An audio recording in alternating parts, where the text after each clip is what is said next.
आप जानते हैं कल पहलगाम में धर्म को निशाना बनाते हुए आतंकवादियों द्वारा किए गए कायरतापूर्ण हमले में हमारे देश ने अनेक निर्दोष नागरिकों को खोया है। इस घोर अमानवीय कृत्य से हम सभी गहरे शोक और दर्द में हैं। सबसे पहले मैं उन सभी परिवारों के प्रति अपनी गहरी संवेदना व्यक्त करता हूं जिन्होंने अपने प्रियजनों को खोया है। इस दुखद समय में दिवंगत आत्माओं की शांति के लिए मैं परमात्मा से प्रार्थना करता हूं। यहां मैं भारत के दृढ़ संकल्प को दोहराना चाहूंगा कि टेररिज्म के खिलाफ हमारी जीरो टॉलरेंस की पॉलिसी है। भारत का एक एक नागरिक इस कायरतापूर्ण हरकत के खिलाफ एकजुट है। मैं इस मंच से देशवासियों को आश्वस्त करता हूं, घटना के मद्देनजर भारत सरकार वो हर कदम उठाएगी जो जरूरी और उपयुक्त होगा।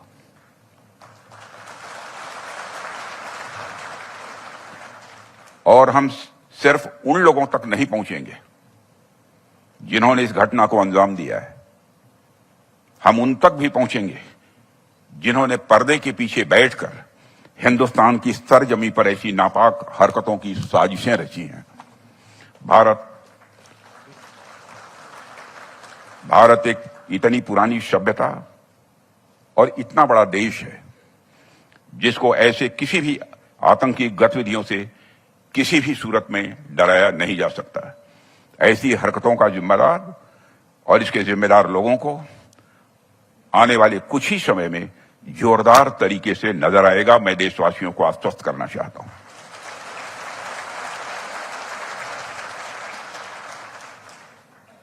साथियों, आज आप लोगों ने जो आयोजन किया है उसमें सबसे पहले मैं marshal of the Indian force Arjan Singh ji की स्मृति को नमन करता हूं और उनको अपनी हार्दिक श्रद्धांजलि अर्पित करता हूं।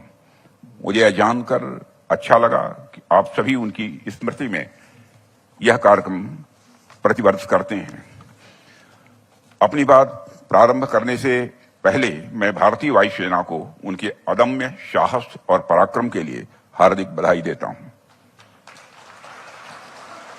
जिस प्रकार से वायुसेना भारत की सुरक्षा में तत्पर है, उसे देखकर हर भारतवासी अपने को गौरवान्वित महसूस करता है और निश्चिंत रहता है। हमें इस बात का संतोष रहता है कि आपकी छाया में हमारा पूरा देश सुरक्षित है। मेरी ईश्वर से प्रार्थना है कि आपका शौर्य इसी प्रकार आसमान की ऊंचाइयों को छूता रहे। आज आपने जो यहां पर चर्चा के लिए, बातचीत के लिए विषय रखा है, transformation of the Indian force, मैं समझता हूं कि यह विषय न केवल हमारी एयरफोर्स की अब तक की पूरी यात्रा को अपने भीतर समेटता है, बल्कि यह आने वाले समय में इसकी भूमिका को और सशक्त करने के डिस्कोर्स को भी हमारे सामने रखता है। ऐसे कंटेम्पोररी और रेलेवेंट टॉपिक के सिलेक्शन के लिए भी मैं आप सबको बधाई देता हूं। साथियों, आज मैं खुद को गौरवान्वित महसूस कर रहा हूं कि मुझे ऐसे ऐतिहासिक व्यक्तित्व के बारे में अपनी बात रखने का अवसर आप सबने दिया है। यह हम सबका सौभाग्य है कि अर्जन सिंह जी जैसे विजनरी मिलिट्री लीडर्स इस देश में पैदा हुए। उनकी लीडरशिप, उनका विजन और देश के प्रति उनका समर्पण इनक्रेडिबल रहा है। वो अपने दौर के एक विजनरी मिलिट्री लीडर तो थे ही, उनका विजन आज भी उतना ही रेलेवेंट है और आज भी वह भारतीय वायुसेना के लिए और हमारे युवाओं के लिए किसी इंस्पिरेशन से कम नहीं है। उनकी जीवनी अपने आप में इतनी मोटिवेटिंग है जो आने वाली कई पीढ़ियों तक हम सभी को इंस्पायर करती रहेगी। मैं देख रहा था कि केवल 19 साल की उम्र में ही उनका सिलेक्शन प्रतिष्ठित रॉयल एयरफोर्स कॉलेज के लिए हुआ था और वहां उनका प्रदर्शन इतना उत्कृष्ट था कि उन्होंने अपनी कक्षा में शीर्ष स्थान प्राप्त किया था। फिर उसके बाद जैसे ही सेकंड वर्ल्ड वॉर की शुरुआत हुई, उसमें उनके स्क्वाड्रन को इम्फाल भेजा गया था, जहां पर उन्होंने अराकान अभियान के दौरान असाधारण नेतृत्व का परिचय दिया। उसके बाद 15 अगस्त 1947 को आजादी के इस ऐतिहासिक अवसर पर अर्जन सिंह जी ने 12 टेम्पेस्ट विमानों के साथ एक भव्य फ्लाई पास्ट का भी नेतृत्व किया था। साथियों, लोगों के पास आर्म्ड फोर्सेज में आने के अलग अलग कारण हुआ करते हैं, लेकिन कुछ लोग ऐसे होते हैं जो बने ही आर्म्ड फोर्सेज के लिए होते हैं। अर्जन सिंह जी वैसे ही थे। और इसका पता हमें इस बात से भी चलता है कि जब सेकंड वर्ल्ड वॉर की शुरुआत हुई तो उन्होंने खुद ही रिक्वेस्ट किया था कि मुझे मोर्चे पर भेजा जाए, मैं जंग में जाना चाहता हूं। वह समस्याओं से भागने वाले व्यक्ति नहीं थे, वह समस्याओं का डटकर सामना करते थे। शायद यही कारण है कि आज इतिहास में उनका एक विशिष्ट स्थान बना हुआ है। साथियों, इतिहास में ऐसे बहुत कम लोग होते हैं जो इतिहास का हिस्सा भी होते हैं और इतिहास का निर्माण भी करते हैं। अर्जन सिंह जी उनमें से एक थे। 1965 में पाकिस्तान के खिलाफ युद्ध में जो उनकी भूमिका रही है उससे हम सब अच्छी तरह परिचित हैं। यह उनकी विजनरी लीडरशिप का ही उदाहरण था कि महज 1 घंटे के अंदर इंडियन एयरफोर्स की दुश्मन के खिलाफ काउंटर अटैक उन्होंने प्रारंभ कर दिया। इस महत्वपूर्ण युद्ध में उनकी इनक्रेडिबल लीडरशिप और विशिष्ट सेवा के लिए अर्जन सिंह को भारत के दूसरे सर्वोच्च नागरिक सम्मान पद्म विभूषण से सम्मानित किया गया। बाद में 1966 में चीफ ऑफ एयर स्टाफ से प्रमोट कर उन्हें एयर चीफ मार्शल बनाया गया और अर्जन सिंह जी भारतीय वायुसेना के इतिहास में इस प्रतिष्ठित पद पर प्रमोट होने वाले पहले अफसर बने। साथियों, वैसे तो उनके बारे में जितना कुछ कहा जाए मैं मानता हूं कि वह कम है। उनके बारे में कई आर्टिकल्स भी लिखे जा सकते हैं, कई किताबें भी लिखी जा सकती हैं, कई इंडिपेंडेंट लेक्चर्स भी किए जा सकते हैं। फिर भी कुछ बहुत सारी बातें छूट जाएंगी क्योंकि उनका जो व्यक्तित्व था और उनके काम का जो दायरा था वह इतना विस्तृत था कि उसे कुछ शब्दों में बांध पाना यह लगभग असंभव है। आज भी भारतीय वायुसेना पर उनकी छाप हमें स्पष्ट रूप से देखने को मिलती है और यह बात भी एक हद तक सही है कि जब भी कोई संस्था सफलता की ओर अपने कदम बढ़ाती है तो उसमें उसके फाउंडिंग फादर्स के विजन का बहुत ही इंपॉर्टेंट रोल होता है। जो विजन, जो इथोस उन्होंने हमें दिया था वह आज इंडियन एयरफोर्स के प्रोफेशनलिज्म और परफॉर्मेंस में स्पष्ट रूप से दिखाई देता है। आज यदि हमारी सेना दुनिया की सशक्त वायु सेनाओं में से एक है तो इसके पीछे कहीं न कहीं उनके विजन का एक बहुत महत्वपूर्ण योगदान है। साथियों, जब भी मैं इंडियन फोर्स से जुड़े हुए किसी इवेंट में आता हूं तो स्वाभाविक रूप से मेरे जहन में वायुसेना का इतिहास चलने लगता है। इंडियन एयर फोर्स की यात्रा अपने आप में एक कहानी है। कहानी नहीं बल्कि मैं कहूंगा कि यह इपिक है, एक एस्पायरिंग इपिक, एक इंस्पिरेशनल इपिक और एक ट्रांसफॉर्मेशनल इपिक जो सिर्फ आसमान में उड़ान भरने की नहीं बल्कि राष्ट्र की सुरक्षा के सपनों को हकीकत में बदलने की यह एक गाथा है। साथियों, आप जानते हैं कि इंडिपेंडेंस के बाद किन परिस्थितियों में हमारी एयरफोर्स आगे बढ़ी है। कितने कम रिसोर्सेस के साथ हमने एक नई शुरुआत भी की है। न जाने कितनी कठिनाइयां हम सबको झेलनी पड़ी हैं, लेकिन उन तमाम समस्याओं को झेलने के बाद भी हमारी एयरफोर्स कहीं रुकी नहीं, कहीं थमी नहीं, बल्कि लगातार और सशक्त होती चली गई।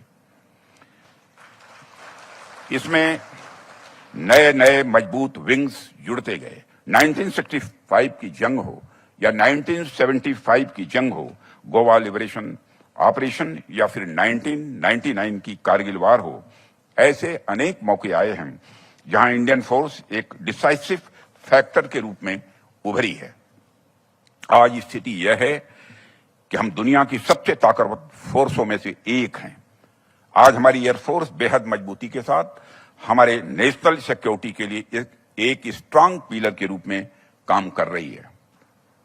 साथियों, यह कहने की आवश्यकता नहीं है कि नेशनल सिक्योरिटी किसी भी देश के लिए सबसे महत्वपूर्ण यह मुद्दा हुआ करता है। कोई भी राष्ट्र तभी विकास कर पाता है जब उसकी सीमाएं सुरक्षित हों और जब वह आंतरिक रूप से सिक्योर हो। और मुझे इस बात की प्रसन्नता है कि नेशनल सिक्योरिटी को इन्हांस करने की दिशा में मुझे भी कुछ न कुछ अपना योगदान करने का अवसर मिला है। पहले गृह मंत्री के रूप में और अब रक्षा मंत्री के रूप में मेरा प्रयास रहा है कि भारत की सुरक्षा व्यवस्था को लगातार सुदृढ़ रखा जाए। यह विषय हमेशा मेरे मन के करीब रहा है। अपने इस प्रयास के दौरान मेरी अपनी एक समझ बनी कि नेशनल सिक्योरिटी को लेकर मेरा खुद का एक अलग विजन बना है और अपनी उस समझ और विजन के आधार पर मैंने बहुत सी बातें सीखी भी हैं यहाँ आकर 11 वर्षों के अंदर, और अब उन्हीं को आधार बनाकर मैं अपनी तरफ से कुछ बातें आपके सामने भी यहाँ रखना चाहूंगा। आज कंटेम्प्रेरी वर्ल्ड में हो रहे 2 प्रमुख चेंजेस पर मैं आपसे खास बातचीत करना चाहूंगा। इन दोनों चेंजेस ने आज विश्व को एक ऐसे डायनेमिक और अनसर्टेन दौर में लाकर खड़ा कर दिया है जो पहले कभी नहीं था। पहला मुद्दा है कि दुनिया भर में जियो पॉलिटिक्स और जियो स्ट्रेटेजिक तरीके से जो बदलाव आ रहे हैं और जिस तरह से पावर इक्वेशंस में परिवर्तन हो रहे हैं वो हमारे सिक्योरिटी पर्सपेक्टिव को किस प्रकार प्रभावित करते हैं, उन्हें हमें किस तरह से देखना चाहिए। और दूसरा मुद्दा यह है कि टेक्नोलॉजी के क्षेत्र में हो रहा ट्रांसफॉर्मेशन हम पर किस तरह से असर डाल रहा है।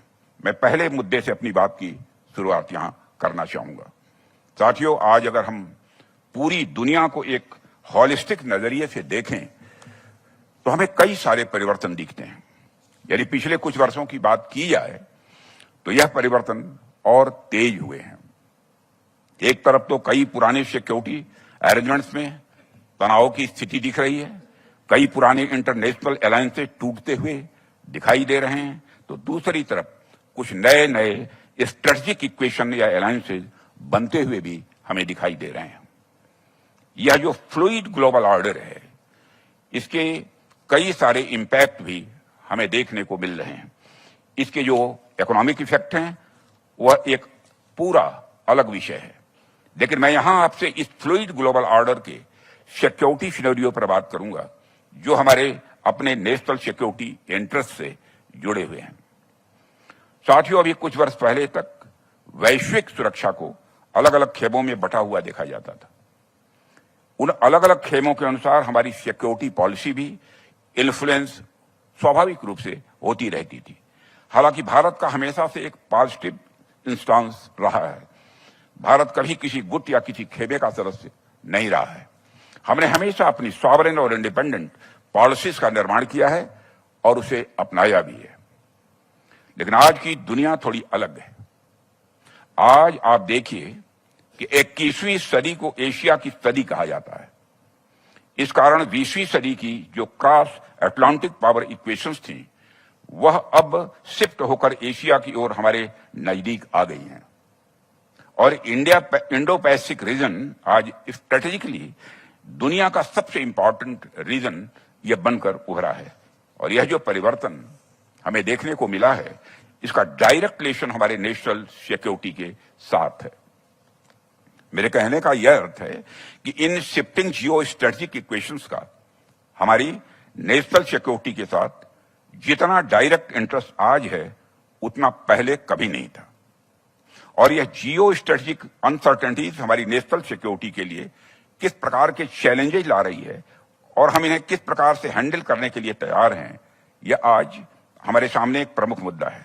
सरकार और पॉलिसी मेकर्स इस दिशा में अपनी ओर से प्रयास कर रहे हैं, लेकिन जाहिर सी बात है इसमें इंडियन एयरफोर्स का योगदान भी बहुत ही इंपॉर्टेंट होने वाला है। साथियों, जो दूसरा महत्वपूर्ण मुद्दा है वह टेक्नोलॉजिकल ट्रांसफॉर्मेशन का है। अभी मैंने जिन परिवर्तनों की बात नेशनल सिक्योरिटी के मद्देनजर की है उसी प्रकार के परिवर्तन डिफेंस टेक्नोलॉजी के क्षेत्र में भी हमें स्पष्ट रूप से दिख रहे हैं। बल्कि मैं तो यह कह सकता हूं टेक्नोलॉजी के क्षेत्र में जो परिवर्तन हो रहे हैं वह बाकी सारे परिवर्तनों से कहीं अधिक तेजी से हो रहे हैं। पूरी दुनिया ने पिछले 200-300 वर्षों में जितनी प्रोग्रेस नहीं की उससे कहीं ज्यादा टेक्नोलॉजिकल प्रोग्रेस पिछले 15-20 वर्षों में हमको देखने को मिली है। इतनी तेजी से तो इंसान तक नहीं बदले जितनी तेजी से टेक्नोलॉजी बदल रही है। आज दुनिया के अलग अलग क्षेत्रों में कॉन्फ्लिक्ट्स चल रहे हैं। यदि आप उन पर नजर डालें तो आपको एक कॉमन बात देखने को मिलेगी। वह यह है कि टेक्नोलॉजी की वजह से वारफेयर के तरीके अब कहीं ज्यादा तेजी से बदलते नजर आ रहे हैं। वारफेयर में अब ज्यादा या अनप्रेडिक्टेबिलिटी और लिथैलिटी दोनों को मिल रही है। वैसे तो डिफेंस टेक्नोलॉजी लैंड, मैरीटाइम तथा एयर सभी डोमेन्स में परिवर्तन ला रही है, परंतु एयरफोर्स में इन परिवर्तनों का इंपैक्ट कहीं ज्यादा दिखाई दे रहा है। टेक्नोलॉजी आज हमारे एरियल वारफेयर के नेचर और कैरेक्टर में लगातार यह बदलाव ला रही है। आज का एरियल कम्बैट डोमेन जमीन से कुछ फीट ऊंचाई से लेकर स्पेस डोमेन तक फैल चुका है। सर्वेलेंस ड्रोन से लेकर स्पेस मिलिट्री स्टेशन तक न सिर्फ एरियल कम्बैट डोमेन में विस्तार हुआ है, बल्कि इसकी कॉम्प्लेक्सिटी में भी हाल के समय में बहुत ज्यादा बढ़ोतरी भी हुई है। इसमें हमें आश्चर्य भी नहीं करना चाहिए, क्योंकि यह पूरा युग ही टेक्नोलॉजी के क्षेत्र में रिवॉल्यूशनरी ब्रेक थ्रो का युग है। आए दिन हमें ऐसे ऐसे टेक्नोलॉजिकल इक्विपमेंट्स देखने को मिलते हैं जो महज कुछ महीने या कुछ वर्षों पहले तक एग्जिस्ट ही नहीं करते थे। आर्टिफिशियल इंटेलिजेंस या फिर उसके कई सारे एप्लीकेशंस ने आज पूरी दुनिया में तहलका मचाया हुआ है। साथियों, डिफेंस के क्षेत्र में भी आर्टिफिशियल इंटेलिजेंस का रोल तेजी से बढ़ा है और बढ़ने वाला है। आर्टिफिशियल इंटेलिजेंस के अलावा hypersonic directed energy weapons, quantum computing इत्यादि ने भी वारफेयर को और ज्यादा अनसर्टेन बना दिया है। आर्टिफिशियल इंटेलिजेंस और मशीन लर्निंग जैसे फ्रंटियर टेक्नोलॉजीज का मिलिट्री ऑपरेशन में इस्तेमाल भी यह एक चैलेंज लेकर आया है। अनमैन्ड एरियल व्हीकल का मिलिट्री रोल में इस्तेमाल भी एक चैलेंज पेश कर रहा है। साइबर और स्पेस तथा इस तरह के अनेक टेक्नोलॉजी ने वारफेयर में एक नया अनकन्वेंशनल कंपोनेंट जोड़ा है।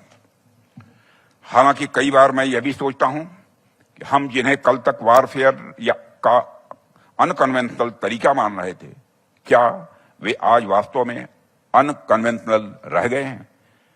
तेजी से हो रहे टेक्नोलॉजिकल डेवलपमेंट्स के मद्देनजर ये अनकन्वेंशनल मेथड्स तेजी से कन्वेंशनल रियलिटी का रूप लेते हुए नजर आ रहे हैं।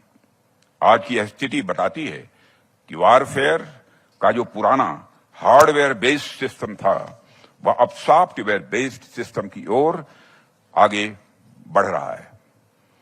और जो कॉन्फ्लिक्ट्स हमें अभी देखने को मिल रहे हैं, इसका आकलन करके एक बात तो निश्चित रूप से कही जा सकती है, और वह यह कि आने वाले समय में वारफेयर भी सॉफ्टवेयर बेस्ड सिस्टम पर ज्यादा डिपेंड करेगा।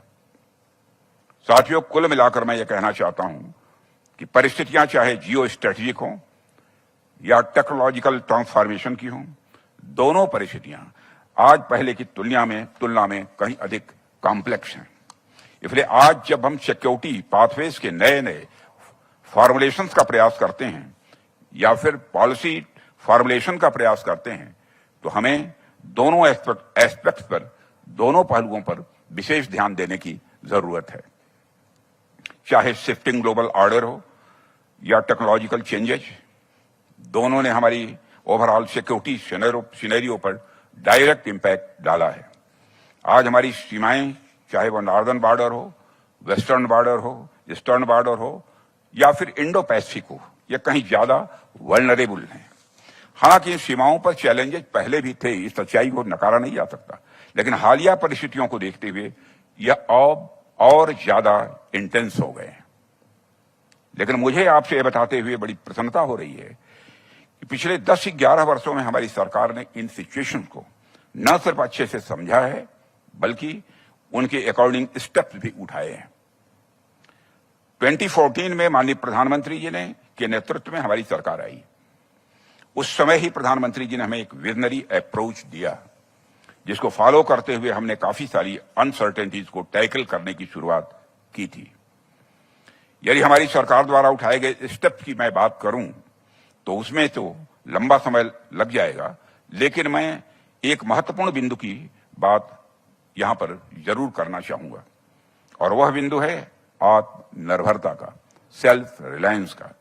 आत्मनिर्भरता के अपने प्रयासों के माध्यम से हमने अपने आर्म फोर्सेस, खासकर एयरफोर्स के ट्रांसफॉर्मेशन का बीड़ा उठाया हुआ है, और हम इस बात को अच्छी तरह जानते थे कि राष्ट्रीय सुरक्षा जैसा महत्वपूर्ण मुद्दा आउटसोर्सिंग के दम पर लंबे समय तक नहीं चल सकता है। यहां आउटसोर्सिंग से मेरा आशय है इंपोर्ट डिपेंडेंस। वह कहीं ना कहीं हमारी नेशनल सिक्योरिटी को कंप्रोमाइज कर रहा था। हमें अब डिफेंस सॉवरेनिटी की ओर जाना था, और हमने उसके ऊपर कार्य करना यह प्रारंभ किया है।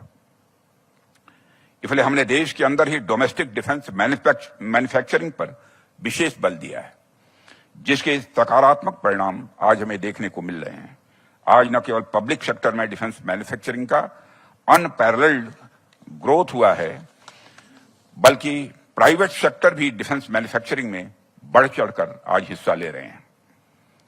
जैसे जैसे डिफेंस प्रोडक्शन का क्षेत्र हाई टेक्नोलॉजी ओरिएंटेड होता जा रहा है, वैसे वैसे स्टार्टअप्स और एमएसएमईज की भूमिका भी तेजी से बढ़ती जा रही है। यह डिफेंस इनोवेशन के बैकबोन साबित हो रहे हैं, क्योंकि इनके पास क्रिएटिविटी और एजिलिटी तो है ही, उसके साथ साथ इनके अंदर रिस्क लेने की क्षमता भी है। मुझे लगता है कि आने वाले समय में हाई टेक वारफेयर में प्राइवेट सेक्टर, स्टार्टअप्स और एमएसएमईज की भूमिका और अधिक बढ़ने वाली है। साथियों, इंडियन एयरफोर्स ने जिस प्रकार से आत्मनिर्भरता के हमारे प्रयास को सपोर्ट किया है, वह सराहनीय है।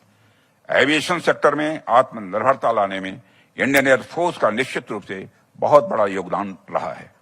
मुझे जानकर खुशी हो रही है कि इंडियन एयरफोर्स ने आईडेस स्कीम्स, मेक कैटेगरी और टेक्नोलॉजी डेवलपमेंट फंड के अंतर्गत अनेक ऐसे प्रोजेक्ट्स लॉन्च किए हैं जो अभी डेवलपमेंट के विभिन्न स्टेजेस पर हैं। इंडियन एयरफोर्स का रिसर्च एंड डेवलपमेंट, मैन्युफैक्चरिंग और ऑपरेशनल इंटीग्रेशन की तरफ बढ़ावा देने की ओर उठाएगा, यह कदम सराहनीय है। साथियों, आज के टेक्नोलॉजिकल रिवॉल्यूशन के दौर में एरोस्पेस इंडस्ट्री सबसे ज्यादा हाईटेक तथा नीश टेक्नोलॉजी फील्ड है। इसे ध्यान में रखते हुए इंडियन एयरफोर्स आज उपलब्ध मॉडर्न टेक्नोलॉजी के एडॉप्टेशन पर ध्यान तो दे ही रही है, इसके साथ ही नेक्स्ट जनरेशन फाइटर एयरक्राफ्ट के डेवलपमेंट की दिशा में भी काम कर रही है। इसके अलावा इंडियन एयरफोर्स ने डीआरडीओ, एडीए, एचएएल और बीएल जैसी संस्थाओं के साथ में मिलकर जिस तरह से काम किया है, वह काबिले तारीफ है। साथियों, मैं यहां एक और बात आपसे बताना चाहूंगा। एयरफोर्स की जरूरत को ध्यान में रखते हुए एरो इंजन डेवलपमेंट हमारी सरकार की प्रायोरिटी एरिया है। हम इस पर लगातार काम कर रहे हैं। हमने सभी अवेलेबल ऑप्शंस को अच्छी तरीके से एनालाइज करके एक डिसीजन की ओर बढ़ने का प्रयास किया है। हमारी कोशिश है कि यह इंजन को डेवलपमेंट और को प्रोडक्शन के मॉडल पर फुल इंटेलेक्चुअल प्रॉपर्टी राइट्स के साथ भारत में ही बने, और मैं आपको आश्वस्त करना चाहता हूं कि जल्दी ही इस लक्ष्य को हम हासिल करके रहेंगे। साथ ही यह हमारी स्पेशल ज्योग्राफिकल और स्ट्रेटेजिक रिक्वायरमेंट्स के अनुरूप हो। मुझे आपको बताते हुए खुशी हो रही है कि हम जल्द ही क्षेत्र में कुछ महत्वपूर्ण डिसीजन लेने वाले हैं या करने वाले हैं, और साथ ही हमारी यह भी कोशिश रही है कि हमने जो भी प्लेटफॉर्म्स और इक्विपमेंट देश के अंदर डेवलप किए हैं, उनके इंडिजिनस कंटेंट में भी लगातार वृद्धि होती रहे, और मुझे यह कहते हुए खुशी हो रही है ये सारी चीजें हो भी रही हैं। 5th जनरेशन फाइटर एयरक्राफ्ट और एलसीए मार्क 2 के डेवलपमेंट पर सरकार विशेष ध्यान दे रही है। एलसीए प्रचंड के एडिशनल नंबर्स की प्रोक्योरमेंट को सरकार से स्पेशल अप्रूवल भी हाल में मिल चुका है। एलसीए मार्क 1 के एडिशनल ऑर्डर्स अभी प्रोग्रेस में हैं। इसके अलावा कई एयर डिफेंस सिस्टम पर भी काफी हद तक सेल्फ रिलायंस अचीव की जा चुकी है। यदि मैं उनके नाम गिनाऊं, अस्त्र mark 2, Pralay, smart, anti field weapon, यंजी एंटी रेडिएशन मिसाइल, तथा very short range air defence system जैसे कई वेपन सिस्टम प्रोडक्शन और डेवलपमेंट के अलग अलग स्टेजेस पर ये हैं। साथियों, हमारे साइंटिस्ट, इंजीनियर्स और डेवलपर्स ने आत्मनिर्भरता के हमारे प्रयासों को पूरी तरह से सपोर्ट किया है। Tejas light combat aircraft, Dhruv advanced light helicopters, light utility helicopter Prachand, Akash और ब्रह्मोस एयर डिफेंस वेपन्स जैसे इक्विपमेंट भारतीय डिजाइनर्स, इंजीनियर्स और साइंटिस्ट की कैपेबिलिटी के शाइनिंग एग्जाम्पल्स हैं। साथियों, इन सारी बातों का जिक्र मैंने इसलिए किया है ताकि मैं यह बात आप अंडरलाइन कर सकूं कि हमारे एयरफोर्स ने बदली परिस्थितियों के अनुसार खुद को अपडेटेड रखा है। हमारी सरकार भी इंडियन एयरफोर्स के ट्रांसफॉर्मेशन को लेकर पूरी तरह से कमिटेड है। हमारा यह कमिटमेंट है कि भारतीय वायुसेना को इस पूरे रीजन में एक डोमिनेंट पावर के रूप में एस्टैब्लिश किया जाए। आत्मनिर्भरता की हमारी जर्नी एक शेयर्ड रेस्पॉन्सिबिलिटी है। इसके लिए कमिटमेंट, कोलैबोरेशन और यूनिफाइड विजन आज के वक्त की जरूरत है। माननीय प्रधानमंत्री जी के नेतृत्व में हमारी सरकार यह इंश्योर कर रही है कि भारतीय वायुसेना की आज की और भविष्य की जो भी आवश्यकता है वह पूरी तरह से फुलफिल हो। आसमान में जो आपकी उड़ान है वह और भी ज्यादा ऊंची हो। जब हमारी वायुसेना वेल इक्विप्ड होगी, जब हमारी वायुसेना मजबूत होगी, जब हमारी वायुसेना हाईली टेक्नोलॉजी ओरिएंटेड होगी, तो निश्चित रूप से भारत की नेशनल सिक्योरिटी भी इन्हांस होगी और वैश्विक पटल पर भारत एक चमकते सितारे की भांति उपस्थित होगा। मुझे पूरा विश्वास है कि भारतीय वायुसेना अपनी फॉर्मिडेबल लेगेसी को हमेशा बनाए रखेगी। अर्जन सिंह जी जैसे हमारे पूर्वजों का जो सपना था, एयरफोर्स उस सपनों को साकार करेगी और आने वाले समय में अपने मोटो यानी नवः स्पृशम दीप्तम को साकार करते हुए दुनिया की सबसे सशक्त वायुसेना के रूप में उभरेगी, ऐसा मेरा विश्वास है और इसके लिए मेरी शुभकामनाएं हैं। साथियों, आज इस सभा में हमारे वेटरन्स भी मैं देख रहा था मौजूद हैं और आपसे मैं ये कहना चाहता हूं कि आज इंडियन एयरफोर्स जिस ताकत और रेजिलियंस के साथ एक डोमिनेंट एयरफोर्स की तरफ उभरी है, इसमें आप सबका अपने अपने कार्यकाल के दौरान एक बहुत बड़ा योगदान रहा है। मैं उसकी सराहना करता हूं। यह आपकी फोरसाइट और गाइडेंस ही है जिसने इंडियन एयरफोर्स को इस ऊंचाई तक लाकर खड़ा किया है। इसी और आशा और विश्वास के साथ मैं आप सभी को भविष्य के लिए ढेर सारी हार्दिक शुभकामनाएं देता हूं। अपनी बात समाप्त करता हूं। आपने मुझे यहां आमंत्रित किया, अपने विचार रखने का अवसर दिया, इसके लिए आप सबका बहुत बहुत धन्यवाद। लेकिन इस अंत के बाद भी एक अंत है। अंत में सीमा पार से समर्थित आतंकी घटनाओं के संदर्भ में, सीमा पार से समर्थित आतंकी घटनाओं के संबंध में अपनी एक बात रखते हुए मैं अपना निवेदन यहां समाप्त करना चाहूंगा कि history is witness to the withering away of the nations, not due to the action of the adversary, but due to the result of their own misdeeds. I hope people across the border look at lessons of history more closely. इतिहास गवाह है कि राष्ट्रों का पतन उनके दुश्मनों की हरकतों की वजह से नहीं, बल्कि उनके अपने कुकर्मों की वजह से हुआ है। मुझे उम्मीद है कि सीमा पार के लोग इतिहास के लेसन्स को बड़े करीब से देखेंगे। इन्हीं शब्दों के साथ आप सबको बहुत बहुत धन्यवाद।